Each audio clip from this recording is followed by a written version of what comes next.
to a close, the withdrawal is already setting in. Who reigned victorious over this year's show? Let's find out.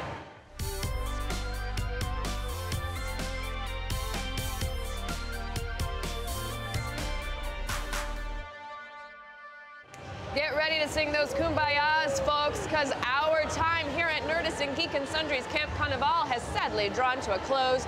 We had a lot of fun this week, from the archery booth to laser tag, our awesome interviews with the cast of Power Rangers and The Walking Dead, and of course, that one weird box where people get screamed at by ghosts or something. But it's time to say goodbye and decide once and for all who won Comic-Con 2016. First up, our honorable mention, something that maybe, probably, literally changed the world over the past couple of weeks, Pokemon Go. The very makeup of Comic-Con was changed forever as nerds throughout San Diego gazed deep into their phones, casting both care and battery to the wind in their pursuit of that last one, Cubone. Go brought strangers together, both emotionally and physically, since there were lots of accidental body checks, and gave us one of the most fun events of the week at our Carnival Pokewalk. It even got its little panel upgraded to a Hall H extravaganza, hosted by Nerdist Chris Hardwick. Pokemon Go, we can't say for sure whether your effect will be felt next year, but you defined this one for a lot of grateful geeks. Getting verklempt over it, just a little verklempt. Also bugs. But let's get down to it. You know how it is. This year at Comic-Con, like most years before it, two champions stood above the rest. I'm talking, of course, about Marvel and DC. But just like the Highlander, there can be only one, so let's see whose head we're going to cut off. I meant, let's see who it is. When it came to TV, DC showed up with their usual suspects and gave us a pretty good show. Flash Season 3 looks gonzo, with Flashpoint changing all of the DC TV. Legends of Tomorrow announced their lineup for both the Legion of Doom and the Justice Society of America, which should make for a massive season. Big stuff is happening. But Marvel really blew us away with their Netflix panel, from Luke Cage's super cool first trailer, packed with some startling, timely imagery, to an intriguing first look at Iron Fist and the Defenders. We're chomping at the bit for our next dose of bingeable Marvel goodness.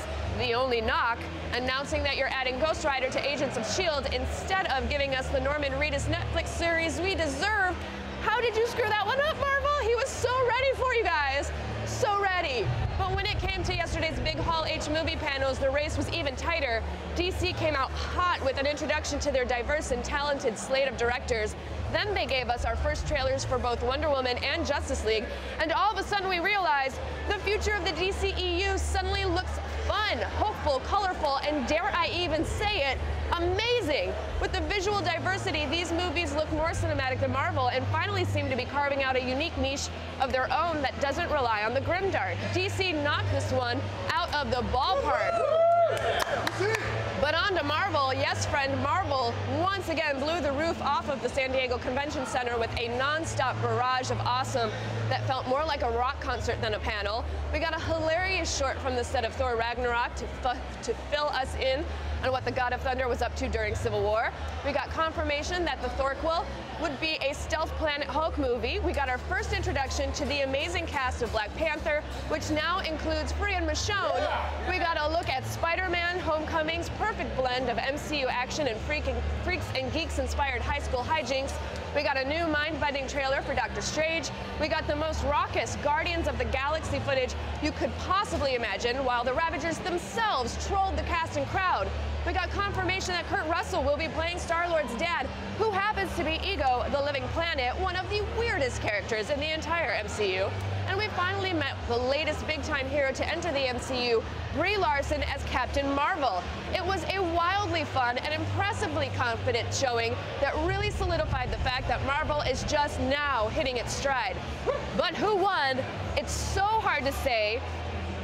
DC improved so much this year and did a complete turnaround, almost to the point of equaling Marvel, which has had a hell of a head start.